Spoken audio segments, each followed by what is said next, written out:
આજે તાલાળા મુકામે અહીંયાની ખાનસરી શરૂ થાય એવા પ્રયત્ન દરેક વ્યક્તિઓએ પોતાના રીતે કર્યા હતા.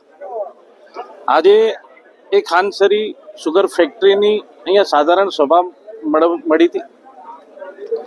દેશના પ્રધાનમંત્રી આદરણીય નરેન્દ્રભાઈ મોદી અને દેશના સહકારિતા મંત્રી આદરણીય અમિતભાઈ શાહ અને મુખ્યમંત્રી ભૂપેન્દ્રભાઈ પટેલ અભિનંદન આપતો ઠરાવ પણ કરવામાં આવ્યો. અભિનંદન એટલા માટે આપવા કે કેન્દ્ર સરકારની એક આઈપીઓ ઇન્ડિયન પોટાશ કંપની દ્વારા આ સુગર ફેક્ટરીને 30 વર્ષ લીઝ પર લઈ અહીંયાનું જે સભાસદ મંડળ એ ચાલુ રાખી અને 30 વર્ષ આ લીઝ પર લઈ અને આવતા વર્ષે ફરી ચાલુ થાય એવા એગ્રીમેન્ટના પણ અહીંયા ઠરાવ કરવામાં આવ્યા અને તમામ સભાસદો અને આગેવાનો